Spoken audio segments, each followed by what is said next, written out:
Hello, I'm the Nostalgia Critic guy. Remember it so you don't have to. What happens when you make a successful website anniversary special?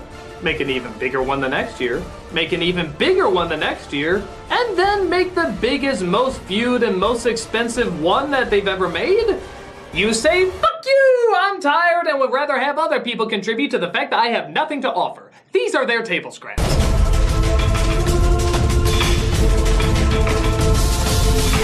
Sort of like a creep show meets Twilight Zone meets the guy begging for money outside, the Uncanny Valley is the 5th anniversary special of ThatGuyWithTheGlasses.com, which I know would make you think that I would have to enjoy it and give it a positive review.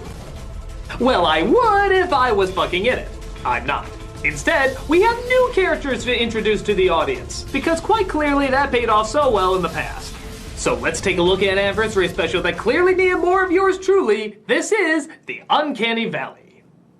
The special opens with what looks like is going to be a blackface routine, but instead gives us something even more creepy. A Rob Zombie puppet made out of human flesh. Join me as we travel to another dimension. Actually, this is the Webmaster, who's supposed to be kind of like the Crypt Keeper from Tales from the Crypt, except strangely enough that lifeless animatronic somehow looks more convincing than this guy. I'm not sure how they did that. Who are you? I'm Thomas. He comes across a guy who got double booked in the studio they were supposed to perform in, and hijinks! Listen, Veggie Burger. The station said I had this studio until 8. Oh, goodness gracious me. They must have double booked. Can you get out of here now? Not before I balanced your chakras. But who fast forwarded? That's what I want to know, not me. I just wanted to have. Your ginkgo biloba.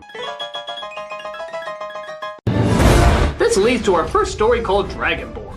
We open with a guy named Carl, who's supposed to be an obsessed gamer, but clearly isn't because I can't smell him through the screen, as his coworker calls him up to make sure he's getting his report ready for work. You got the merger proposal covered? Oh yeah, nearly done. Well, why don't you finish it? I will, I just gotta get through this one dungeon. What are you playing? Skyguard. Dude, that's not a game, that's a lifestyle choice. As the supportive black friend in every movie ever made, it is my job to yell at you and be as paranoid as possible. Of course, the supportive black friend in every movie ever made can only be outdone by the supportive hot girlfriend in every movie ever made. Though to be fair, she doesn't support him as much as tell him he should stop playing his stupid game and do chores around the house. You know, because this is a constant problem for most obsessed gamers, when their incredibly hot girlfriends who don't have an interest in gaming interrupt their playing before working on a business merger that could make their successful company even more money, all while being clean-shaven, wearing a business shirt at home, and being relatively clean and good-looking for someone who clearly has an addiction to... I'm not buying it either.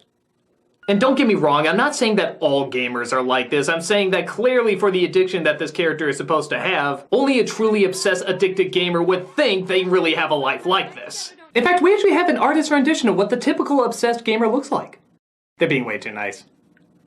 But Carl is still unsatisfied with his life and wishes it could be more like the video game world. What happened to my freedom? What happened to adventure? Sometimes I wish life were more like you, Skyguard. Well, if there's anything the incredible Mr. Limpet has taught us, is that your bad wish will often make for a bad movie. And sure enough, the game spits out his online creation named Yimbroth. And now, he has to adapt to our world! Yeah, well, you idiots made the game! So do you know what's gonna happen? I'm sorry, could you put that down, please? Thank you.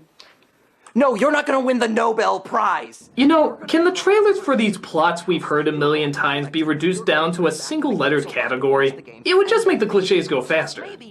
He was a, B, but he didn't, A, but suddenly,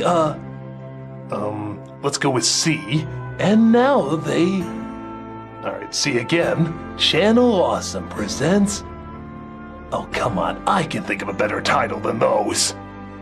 And of course, insert fish out of water misunderstandings here. Your ebony coffin preserves winter for food and ale. What is this enchanted altar? And what sort of plant does not need water? So this mystical portal shares in our people's adventures? What is this thing in front of me? Oh, it's my hand! Witchcraft! And trust me, if that doesn't do it for you, then you're in for a whole world of hurt. This film is like a retelling of Thor, except all the kind of enjoyable moments that were in there are now replaced with just the cat-denning scenes. You have been warned. So Carl, rather than deal with the problem, decides to just go to bed and hope that everything takes care of itself. The first believable act of an obsessed gamer I've seen all movie. Morning. Who is she? The next morning, he sees that Yimbroth has abducted a kid, thinking that he has saved her from a monster that was really just a school bus. That's a school bus, you idiot! Fed her sweet treats and ale to restore her stamina. You know, couldn't the enchanted magical realm of Skyguard have fixed his wig a little better? Is that my hard cider? That's okay, mister. We were gonna have a test today anyway. Oh my god, she's drunk. No, you have to get out, now. This guy. I love this guy. And that's probably the only performance I can believe in this picture. If I was a kid on set, I know I'd want to drink. And what is this? Are you working for Castle Grayskull now? His girlfriend, of course, finds out and is immediately drawn to Yimbroth's chivalry. Or maybe she just thinks he's Weird Al doing a Lord of the Rings parody. Either way, he's still got more manhood than imitation Jufro over here. Oh crap, I gotta go, I'm gonna be late. So he tells Jessica to keep him at home, but she loses him when she has to head out to a job that is never really described. Maggie Gyllenhaal stand in? I don't know. He, of course, follows Carl to work and, as is common with these setups, blends in just fine through convenient misunderstandings. Even flipping the boss over doesn't seem to upset anybody. But sir, he flipped you! And I took it like a black Chuck Norris. We're men. This is what we do. He gave me a challenge, and we fought. Lisa, hook him up with HR. Now, if you'll excuse me, I'm going to visit a man in prison who tried to assassinate me and make him vice president of the company.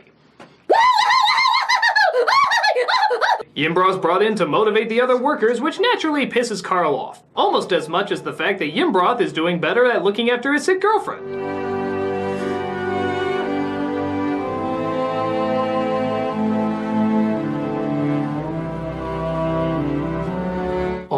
He comes from a world where this is considered charming and not creepy. Last time I snuck into a woman's room and watched her sleep, let's just say it really was the last time. Things are even worse when she's awake, as it looks like he's moved on from creepy stalking to gift giving. Oh, come on. It's one thing to pose like you're in a porn for women's calendar, but this time you know what you're doing. When I entered the tomb as Fence Vanguard, I fought the ghost of a mystic dragon. In his ribs, there was this pendant of incredible beauty. I give it to you. Wow, I should use that story every time I buy jewelry from Kmart. Yeah, word of advice, Yimbroth. Printing out fake price tags that read Tiffany's on it works just as well. But the dragon story ain't bad either. This naturally gets Carl mad, and he tells Yimbroth off. Hey, gnome fucker. Back off. Do you hear me? Back off. No, not from me, from her. No, I will not mind drumbeat for that one. Yimbroth starts to feel bad that he's not doing his master proud, so he decides to throw him a party, thinking it'll win him over. Ah, my wonderful lord! Nothing but that strong, muscular, kinda doughy design that most video game characters have. What do you think Yimbroth can bench press? 1, maybe 2 pounds at most? The rest of you, get out! Carl, of course, sends everybody home, but just before finding out that Yimbroth's been given an upper management position at his job. But, to be fair, who can say no to that 11:30 shadow? It appears I... Shut up! Jessica decides to leave too after she discovers that Carl's been trying to recreate her in the game. Customize your character however you want. Then you should be honored, you know why? Because I'm playing you in the game! No, Carl. You're playing me in real life. Honey! Honey! We'll return to the Lifetime movie that we stole from the Oxygen Network after this. What am I supposed to do? Roll up, or go pound your pixelated pussy for all I care. Haven't you seen the movie Her? It's convincing and beautiful if you watch it drunk. Yimbroth decides to follow her lead as he gives Carl one last farewell. How has it come to pass that you've become bored with simply being? You ruined my life. No, I lived it. So you see, kids, Carl ends up not getting what he wants because he was a jerk to everybody. Oh, I'm sorry. I just thought I'd point that out in case you didn't catch what the subtle message they were trying to put in there was. That Carl didn't get what he wanted because he was a jerk to everybody. Did you get that? Did you get the message that Carl didn't get what he wanted because he was a jerk to everybody? Good, because it was a quiet, not-so-in-your-face message that I'm afraid some of you might have missed. That Carl didn't get what he wanted because he was a jerk to everybody. Oh, there also was an analogy to the Holocaust in there, but everybody could pick up on that. Frustrated, Carl makes yet another foolish wish, which gets him sucked into the game as the female character he created. Boy, the zappy wishing logic behind this is kind of sporadic, isn't it? You have a duty! I have a life. Sorry. So Yimbroth lives his life to the fullest, Carl is trapped forever in his punishment, and a valuable lesson about obsessed gamers is learned. Unless, of course, you're an obsessed gamer. In which case, you have seen the most noble, humble funeral for one of gaming's greatest heroes since... I don't know, one of those doofuses who played Warcraft to death or something. But that's only one of the stories. We have another one on the way! Everyone has something they can't imagine. After hijinks. The loss of a child's doll can be equal to the loss of a king's crown. I lost my doll once. It told me it loved me. It's the only thing that ever told me it loved me. My God, I miss you, Mr. Popples. Well, I'm glad your Mr. Popples did that. Mine just cut me with glass and called me ethnic slurs. Probably should have had that looked at, actually.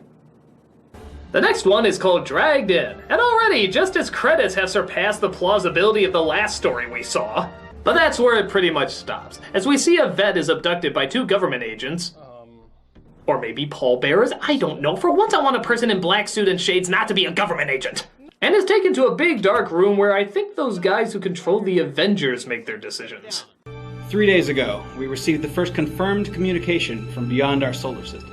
Radio astronomers have traced the transmission to a planet 27 light-years away from Earth. Ah, yes, because these guys look like the pencil pusher stiffs running our country. I'm sure this person especially has had to keep a lot of top secrets about the next Friendship is Magic episode. People of Earth, we are the Katozas of the planet without you. They let him know that aliens from the planet leftover 60 Star Trek props is looking for something from Earth. But the video is all jumbled, so they want him to translate what the aliens want. Something you'll notice very quickly, by the way, is that this special enjoys using wipes more than a newborn baby with a vomitous allergic reaction to air. Look, I can use a wipe too! And another one! And another one! And another one! Fuck happened there?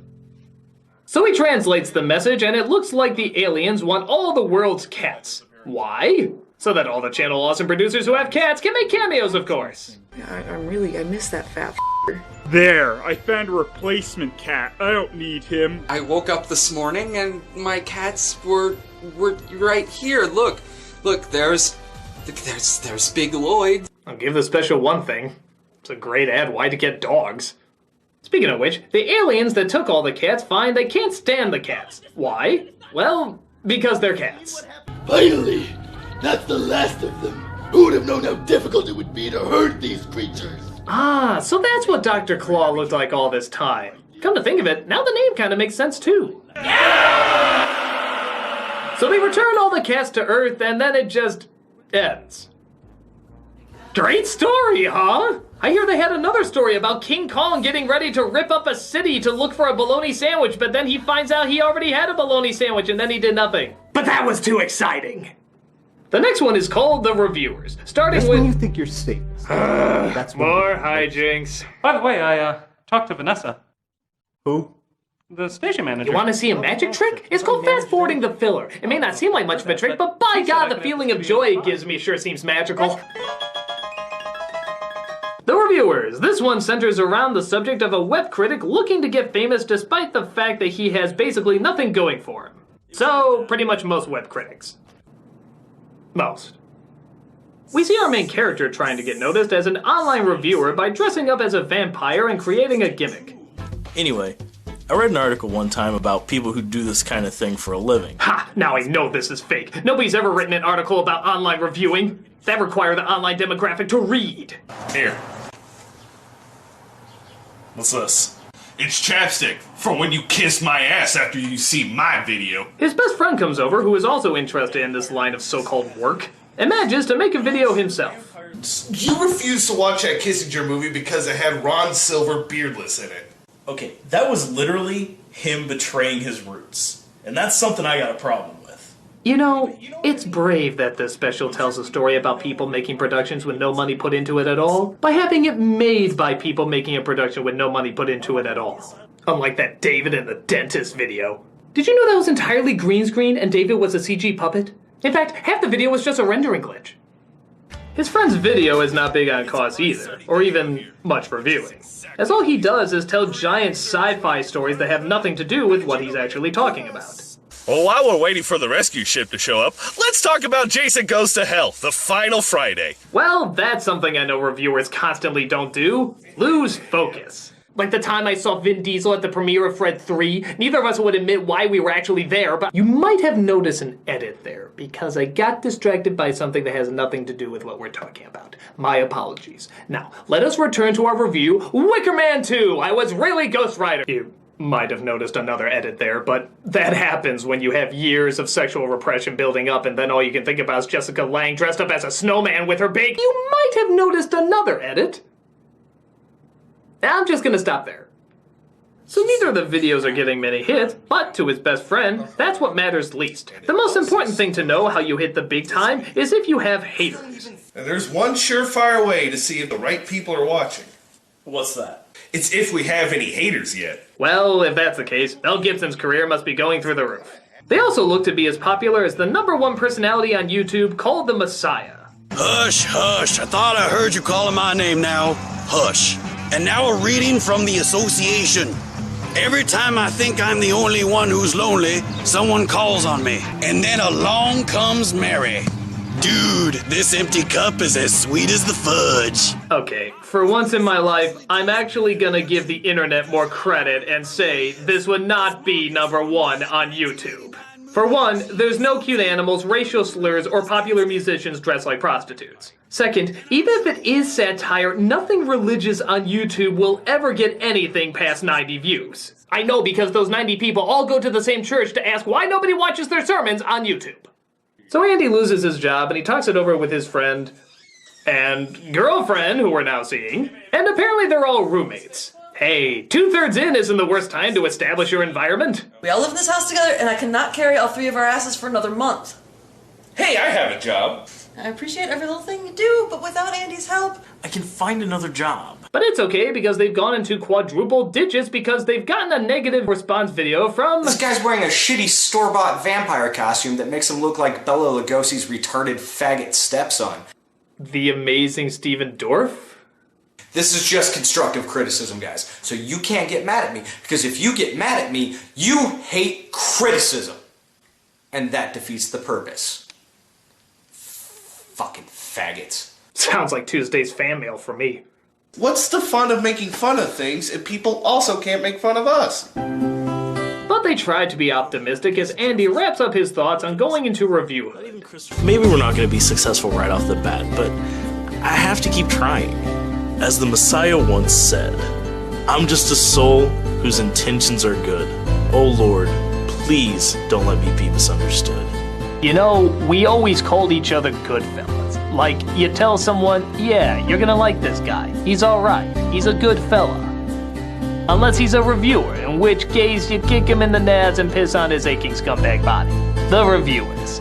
So as the reviewers wraps up, we begin our next special, Internet Dating and Me. I know, you can hardly But first, hijinks, skip it!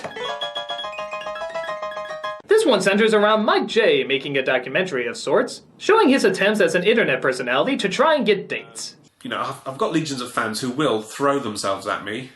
Literally, once. That was messy. And if you're like me, all you can think of when you see a funny British person in a documentary is, please go to 11. He tries talking via Skype with a date, but finds it's Diamanda Hagen, who, if you don't know, looks like Ronald McDonald if he was melting into the Joker. And he tries to back out. You? Yeah, I'm fine. It's good to see you. Is it? Yeah, it is. How you been? Yeah, not bad. Oh, I'm really sorry, my phone's ringing. It's my dentist. I'm gonna have to call you back. I'm really sorry. Bye. God, that's gotta be tough to go through. I wouldn't be surprised if this veers are off men and gears are towards women. He finally finds someone who seems to be up his alley, so he agrees to meet with her. It's raining in Britain? Pfft, what are the fucking odds? Oh hey, he must have driven to a sunnier place. Like Seattle. But little does he realize he's not gonna get what he expected, as we see Film Brain bravely playing the part of a young bisexual woman. No, I mean, that's just Film Brain playing Film Brain. Sorry, Film Brain. Your name on the dating website was Mish, as in Michelle? They both get confused because their names were jumbled online. And apparently the dating site had no place to identify gender, apparently. God, how often does that happen? I remember this one time I did online dating and it turns out it was a parrot. Never did figure out how she could type. So, M&M decide to still continue the date despite the fact that they have no intention of being romantic. At least, in this version. The slash fic this would spawn I can't speak for, but they do. Come on, you've seen those drawings people have done online. You probably saw those and thought, So I set up this date with you so that I could kiss you? maybe. Maybe I'm just waiting for you to fall into unconsciousness so I can lunge across the table and have my dirty way with you. So if you like to see two guys arguing like a gay couple without actually having sex, then clearly you need to see To Beliefly. Eventually, Mike drugs Film Brain's drink, drags him off, and that's it! Another very quick and sporadic story. You know, that King Kong sandwich story is sounding better and better the more I think about it. So, after hijinks, we get our final special called Dark Side of the Internet. You mean there was a bright side to the internet? This is another documentary, but not like the last one. This is, for lack of a better term, real. No, actually, there is no better term. That was the best one. This one's put together by Matt Williams, aka Welshie. And aside from sounding like an 80s infomercial, it starts off pretty solid. The days of high street shops with DVDs and games bought over the counter seem to be fading into obscurity. Though it does sort of look like the symbols from the men's and ladies' rooms somehow got their own sitcom. Bathrooms, from the people still apologizing for cavemen. Where there's a positive, there is always a negative, and the internet is no exception. This is just a sample of the negatives that the internet can hold. This is the dark side of the internet. Not to be confused with the wall of the internet or the division bell of the internet. While the positives of the internet can be viewed as beneficial to both us and to society in general, there are just as many negatives that are not only viewed as a detriment to society, but can paint human beings in a harsh, distinctly negative light. These can range from copyright infringement to bullying, harassment, stalking, verbal abuse, mental abuse. The list can go on and on. Yes, because there was no signs of that before the internet. Few people know that Mussolini was secretly on Tumblr. Comparing this scenario to a real-life situation. Oh look, it's the missing French leader of the Three Stooges. Anorexia.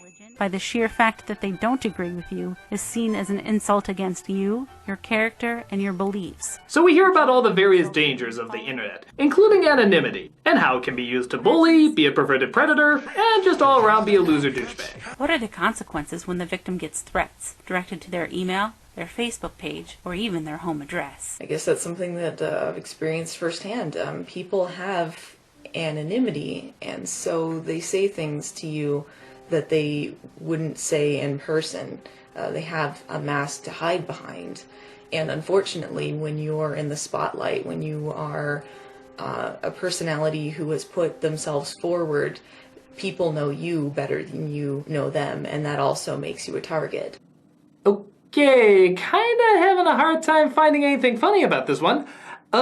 Oh, I know. How about the people being offended are just whiny pansies and the actual bullies themselves are just big losers? What about when the person is an older man or woman preying on a younger male or female, using anonymity to seek out their target, and then slip away after poisoning their mind into believing what happened was their fault, leaving them free to move on to their next target?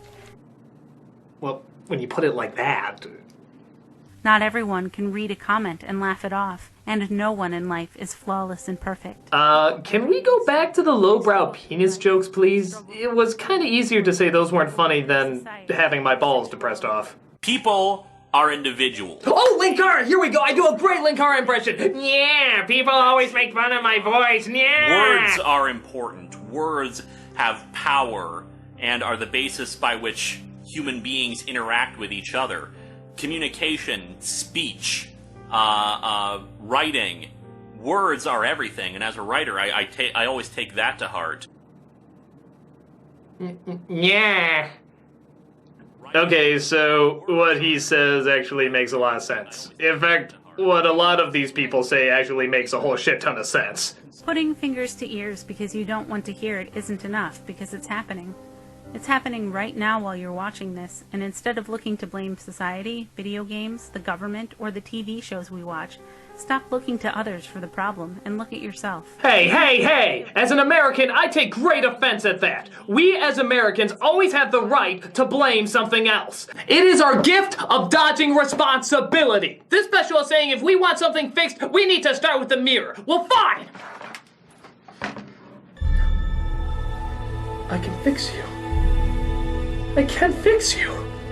No, I can't. I can. I can't fix you. You are not too late. You can be redeemed. You are fixable. You are fixable. And I'm gonna start now. There, now I can hang that so much easier. By God, they were right. Fixing the mirror did help a lot. Oh, and looking into the deepest, darkest part of my soul and realizing that I'm okay, I'm a human being, and that everybody goes through the things that I go through, and we can all heal and make the world better also plays a big part. But the mirror, I think, works better.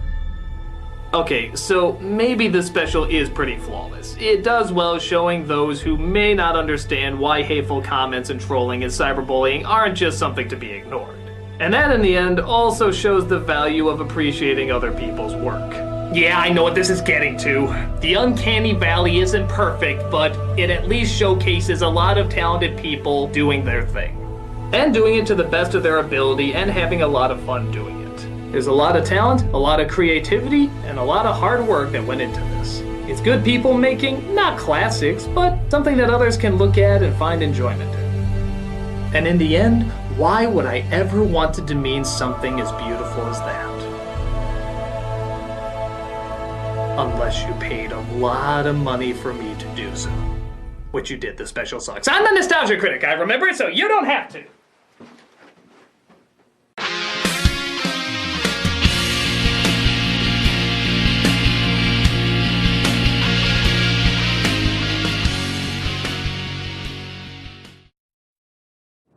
Yeah.